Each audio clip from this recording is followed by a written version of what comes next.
La justice élève une nation, mais les péchés et la honte des peuples. Fort de cette parole biblique, les autorités congolaises entendent rapprocher la justice des justiciables en mettant en place le projet de construction des tribunaux de paix pro-tripé en sigle. Pour un coût global estimé à 237 millions de dollars américains, le projet se décline en 5 composantes dont la première concerne les travaux de génie civil et ses annexes comprenant la construction des tribunaux de paix et des maisons de fonction des magistrats. La composante 2 est liée aux équipements et matériels de bureaux qui comprennent la fourniture des mobiliers de bureaux pour les tribunaux, les matériels informatiques et les consommables. La composante 3 concerne les services des consultants où l'on trouve l'élaboration des études pour la construction des maisons de fonction des magistrats, la supervision et l'exécution des travaux de génie, ainsi que l'élaboration d'une étude relative à la détermination de la compétence matérielle des tribunaux de paix.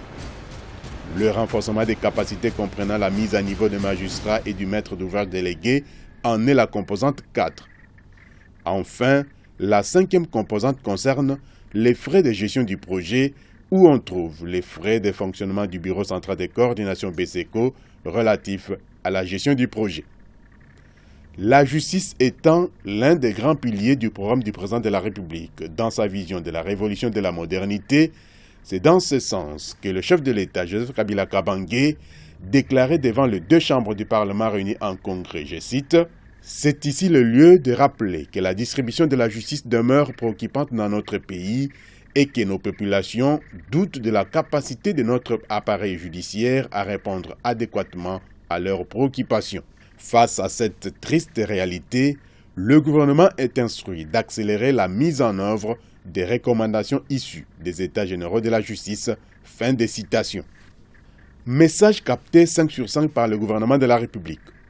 À l'issue des États généraux de la justice dressés par le ministère de la Justice et des Droits humains, il s'est avéré que le pays accuse un déficit de 99 tribunaux de paix sur les 155 que doit disposer la nation. En vue de pallier à ces déficits criants, le gouvernement central a décidé de financer, dans la phase pilote de ce projet, les travaux de construction de 30 tribunaux de paix et des parquets y rattachés. Tribunaux répartis dans les provinces du Maniema, du Nord Kivu et du Sud Kivu, ainsi que dans les anciennes provinces orientales du Bandundu, du Bas-Congo de l'Équateur, du Kasaï occidental et du Kasaï oriental, ainsi que du Katanga. Une façon pour le gouvernement d'asseoir la culture de la justice et du respect des droits de l'homme, à en croire le ministre de la Justice.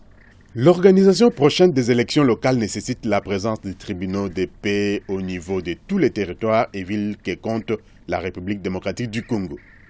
En plus de résoudre les contentieux électoraux éventuels, l'objectif des pro-tripés est de contribuer à l'instauration de l'autorité de l'État sur l'ensemble du territoire national, ainsi que de consolider la paix et renforcer la démocratie, comme l'a d'ailleurs souligné le ministre de tutelle.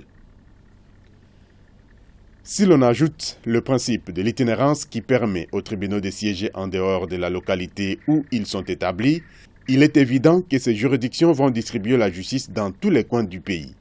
L'année 2018 étant essentiellement électorale, ces tribunaux seront mis à contribution pour le règlement des contentieux électoraux à la base. Pour cela, le gouvernement a ciblé 6 secteurs d'intervention, à savoir le développement de la justice pour enfants, la poursuite de la lutte contre la corruption, l'assainissement du climat des affaires, la réforme pénitentiaire et les droits humains. Pour concrétiser les projets, le ministère de la Justice et des Droits humains signe le 25 mars 2015 un protocole d'accord de collaboration avec le Bureau central de coordination BCECO, bras séculier du gouvernement de la République en matière de projets de développement. Suivant le plan architectural établi par le ministère de tutelle avec le concours des experts du Conseil supérieur de la magistrature, le dit plan prévoit sur chaque site la construction d'un bâtiment imposant conformément à la nouvelle loi instituant les parquets rattachés aux tribunaux de paix et toutes leurs dépendances sur une superficie bâtie de 715,3 mètres carrés. Il est prévu également un parking, une zone carcérale pour hommes, femmes et enfants, des sanitaires ainsi qu'une grille de surveillance. Quelques jours seulement après la signature du dit accord, le Bureau central de coordination passe à l'action. Nous sommes à Songololo, chef-lieu du territoire qui porte le même nom dans la province du Congo central. En présence du directeur de cabinet du ministre de la Justice et des Droits humains, le BCECO lance officiellement le projet de construction des tribunaux de paix Pro-Tripé. Après quelques mois de travaux sur les chantiers en construction situés à quelques mètres du bâtiment administratif, la satisfaction est totale pour l'administrateur du territoire. Nos impressions sont très bonnes. Ce sont les impressions de joie. Personne ne pouvait croire que l'immeuble pour lequel on était en train de poser cette pierre-là pouvait terminer en une année, compte tenu des difficultés que nous rencontrons parfois dans l'exécution de certains projets. Et nous sommes très contents parce que cet immeuble que vous voyez derrière moi là est très apprécié par la population. Et je vous dis que certaines personnes qui n'ont pas encore vu ça cherchent à venir voir cet immeuble et même se faire photographier ici. Certaines personnes prennent des motos juste pour venir visiter cet immeuble.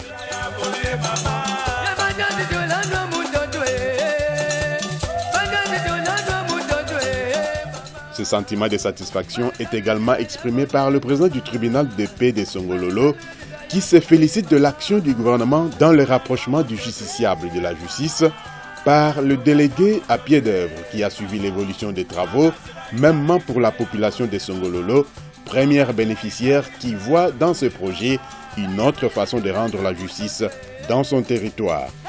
Nous disons que le bâtiment tel qu'il est construit est du standard international.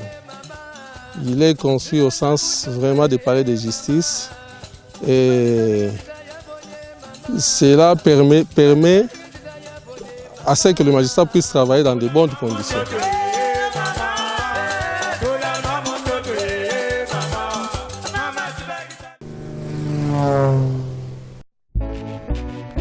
Idiofa, plus grand territoire de la province du Kwilu avec plus ou moins 20 000 km², fait partie des territoires qui bénéficient de ce projet dans sa première phase. Voici dans quel état se trouve l'actuel parquet près le tribunal de paix d'Idiofa, installé dans une ancienne résidence du président du tribunal de paix. Ici, les magistrats debout travaillent dans des conditions plus que déplorables.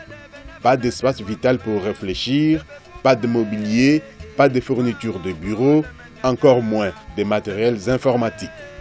Difficile dans ces conditions de produire un travail de qualité dans un environnement pareil. À quelques mètres de là est installé le tribunal de paix d'Idiofa. À voir les décors extérieurs du bâtiment, rien ne donne l'impression d'une distribution équitable de la justice. Les magistrats assis travaillent dans des conditions pénibles, comme des scribes à l'époque de Pharaon. Les conditions de travail ici à Idiofa, en ce qui concerne le tribunal de paix, sont trop dires. Notamment d'abord, première difficulté, c'est en ce qui concerne d'abord les bâtiments auxquels abrite le tribunal de paix d'Idiofa. Voyez-vous, au moment ici où je vous reçois, vous êtes dans les bureaux du président du tribunal de paix d'Idiofa. Donc vous êtes dans les bureaux du président du tribunal de paix d'Idiofa et que les bureaux du président du tribunal de paix d'Idiofa, ça se trouve dans une salle qui est à la fois aussi la salle d'audience, qui est salle d'audience du tribunal de paix d'Idiofa, qui, en dehors des audiences, cette salle se transforme en cabinet du président du tribunal de paix. En dehors de la salle d'audience et du cabinet du président du tribunal de paix, c'est aussi le siège d'un parti politique. En dehors du siège d'un parti politique, c'est aussi une église. Donc, voyez-vous. Heureusement que le projet de construction des tribunaux de paix a apporté une issue favorable à leurs difficultés.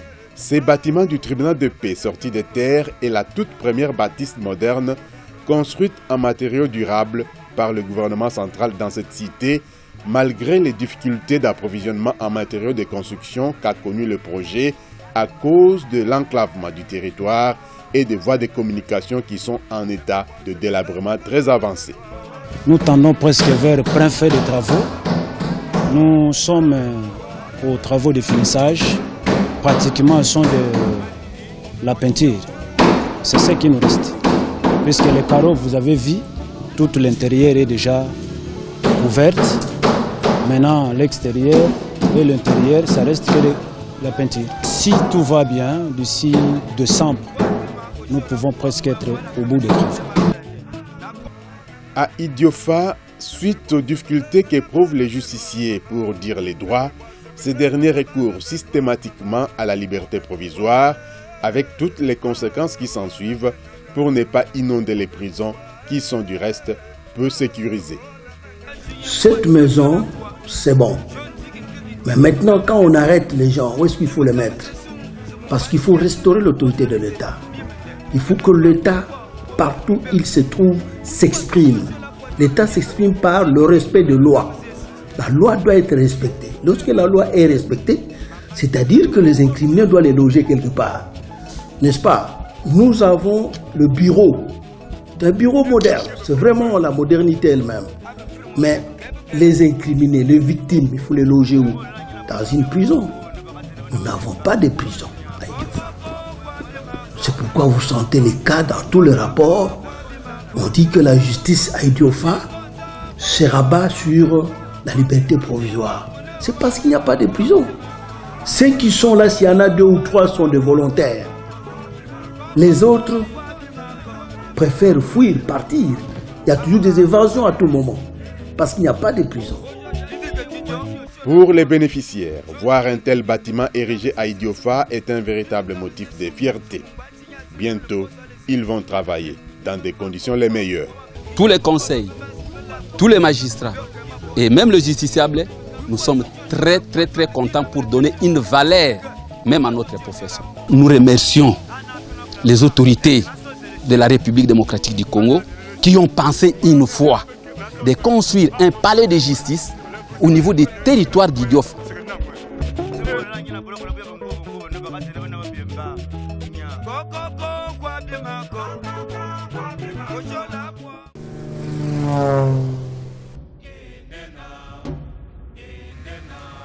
Loubefou, chef-lieu du territoire du même nom dans la province du Sankourou, au centre du pays. Situé à 300 km de Lodja, Loubefou a été choisi comme territoire pilote pour abriter ses projets dans cette partie du pays.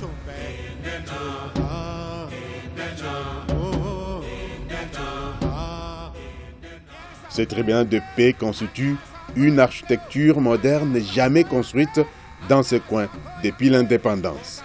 Mes sentiments personnels et les sentiments de presque toute cette population, nous sommes tellement joyeux parce que depuis l'époque belge, depuis la colonisation, c'est le tout premier bâtiment construit dans ce territoire d'Elbeuf.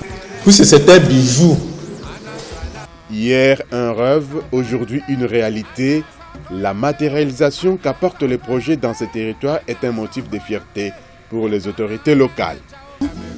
Nous sommes à Loubefou, distant de 300 km de notre site d'approvisionnement qui est Lodja.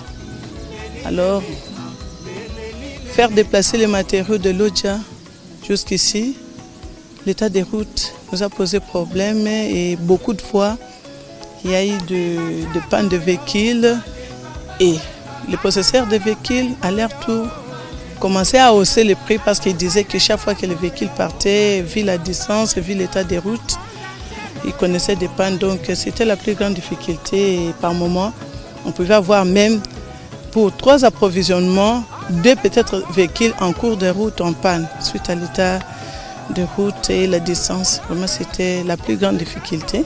Compte tenu des difficultés liées à l'approvisionnement en matériaux de construction dû au mauvais état des routes, l'entrepreneur a décidé d'exploiter la caillasse locale tirée des rivières et transportée par les femmes du coin qui en ont fait leur activité génératrice de revenus.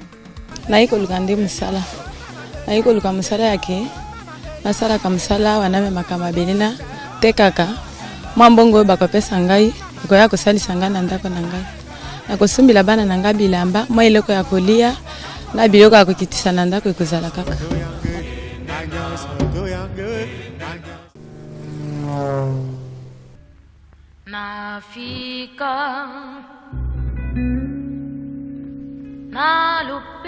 Nous sommes à Bondo, l'un des 6 territoires de la province du Bas-Ouélé. Situé à 200 km au nord-ouest de Bouta, chef-lieu de province, il est le véritable poumon économique de cette province. C'est ici que le gouvernement a construit, selon les modèles édictés par le Bureau central de coordination, le nouveau tribunal de paix à 50 mètres du bâtiment administratif du territoire. Des bureaux haut de gamme pour le président de ce tribunal, lui faisant ainsi oublier les odeurs nauséabondes de son ancien bureau, véritable repère des chauves-souris. C'est comme si nous vivions encore dans l'état de nature, avec le temps des mythes de Chronos ou de Prométhée. Vous voyez comment c'est ça, il faut balayer chaque jour. Et vous ne pouvez pas y rester 5 minutes. Vous avez mal à respirer, vous le constaterez. C'est ça les bureaux. Est-ce qu'il faut travailler dans de telles conditions? Non, nous devons que remercier les BCECO dans ce genre d'initiative afin de pouvoir continuer dans la même logique pour que cela s'étende dans toute l'étendue de la République, puisque cela prouve déjà que nous sommes dans un état de droit et ça va servir d'un bon cadre pour un bon travail pour les personnels judiciaires.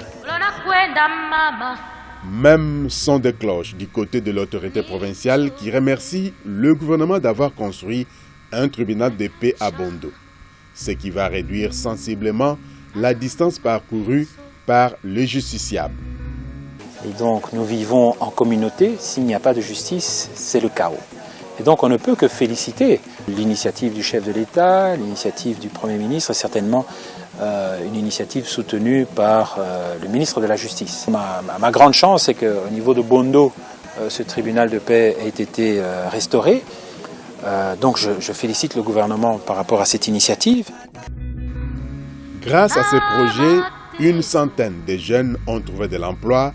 Parmi les bénéficiaires, Gabi Makele, qui a été recruté dans la catégorie tous travaux. Majorité, tout ça qui nous sala, tout ça qui mingi ka ba jeune. Tout travailler, difficulté monétaire ezala kité, bazo futa biso bien, en tout cas tout ça qui à l'aise tena elonde musa zo continuer tena niveau. En tout cas, tout ça qui na problème penalty. Biso ba jeune tout musala, tout sali, tout quand même ba mbongo, et ba musu baza continuer ko évoluer.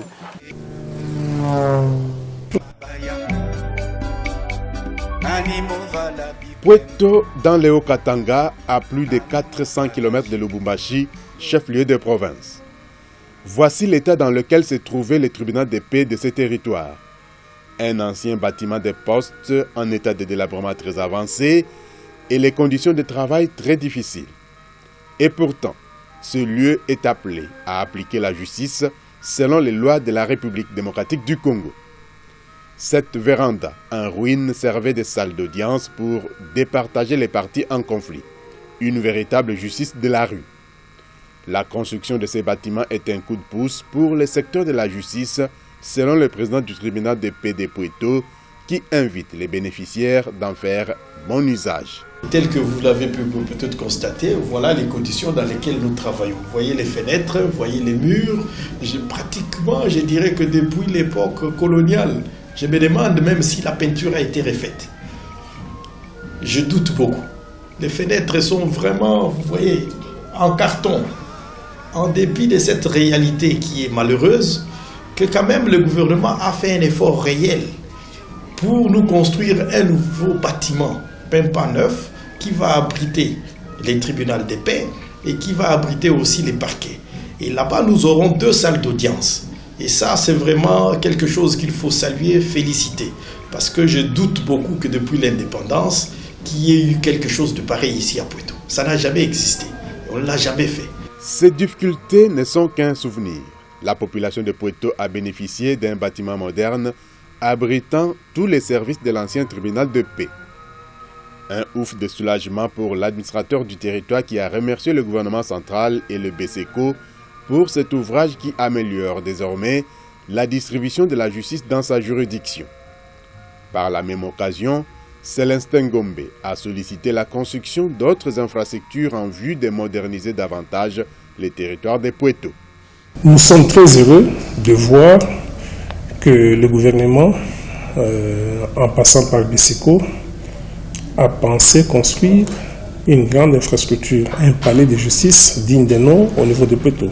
Parce que ce bâtiment va pratiquement abriter et le tribunal et le parquet près le tribunal de paix. Et par le passé, nous étions tous inquiets chaque fois qu'il y avait des audiences qui devaient se tenir pendant les intempéries et consorts, ou la pluie ou le vent. Donc on devait suspendre d'abord les travaux, attendre que les intempéries puissent passer pour reprendre les travaux. Et nous avions même pensé, à notre niveau, construire quelque chose comme un petit tribunal, mais heureusement que le gouvernement est là. Et le petit bâtiment qui était autrefois destiné au tribunal, nous avions destiné ça à autre chose.